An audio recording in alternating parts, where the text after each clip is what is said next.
Hello friends, welcome back to Steno World. Now I'm going to dictate legal matter at the rate of 100 WPM. Get ready for the dictation. 3, 2, 1, start. Since the writ petitions arise out of trial, needless to say that the procedure prescribed for trial before a court of sessions provided in chapter 15 of the CRPC was followed by the ASJ. The word judgment is not defined in the CRPC after closure of the evidence of prosecution.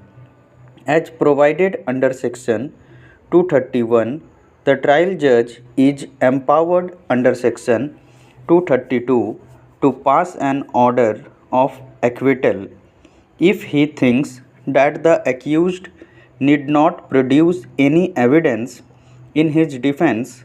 However, if the acquittal is not ordered under section 232, the court shall call upon the accused to enter on his defense and adduce any evidence he may have in support thereof. After hearing arguments of either side, the Sessions Court delivers the judgment of acquittal or conviction under Section 235. Section 235 of the CRPC is reproduced here under for ready reference. Judgment of acquittal or conviction in a case will be after hearing arguments and point of law.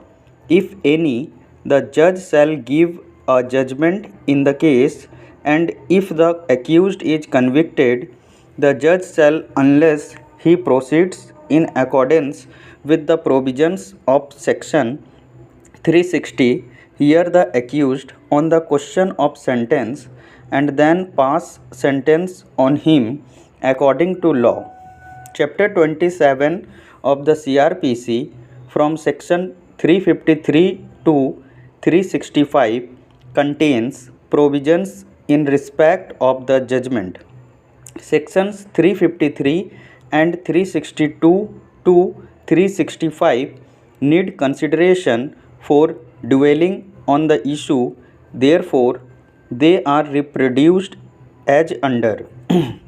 The judgment in every trial in any criminal court of original jurisdiction shall be pronounced in open court by the presiding officer immediately after the termination of the trial or at some subsequent time of which notice shall be given to the parties or their pleaders.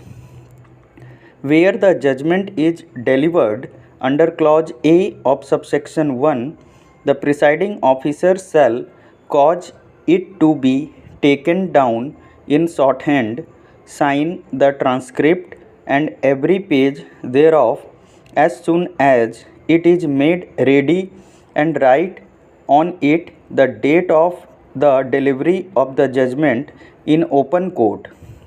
Where the judgment is pronounced in the manner specified in clause C of subsection 1, the whole judgment or a copy thereof shall be immediately made available for the perusal of the parties or their pleaders free of cost.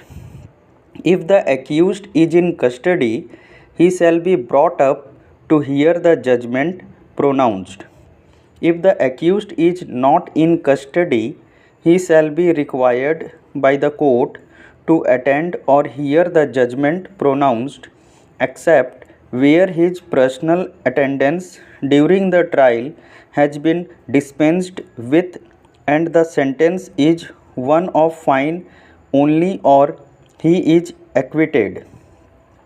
Provided that where there are more accused than one and one or more of them do not attend the court on the date on which the judgment is to be pronounced, the presiding officer may, in order to avoid undue delay, in the disposal of the case, pronounce the judgment notwithstanding their absence.